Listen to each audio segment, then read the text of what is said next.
Moj najljubši predmet predstavljanja je bila pa malica. A imate vi radi malico? Ja. Gospod hudourniku.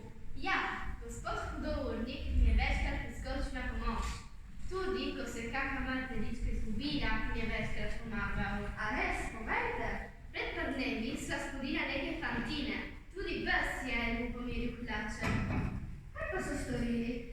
Šopek gospih svetic so natrgali, celo planinke. Eden pa je tepel moj krako. Ojoj, še dobro, da je v blizini gospod hudournik. Prav res.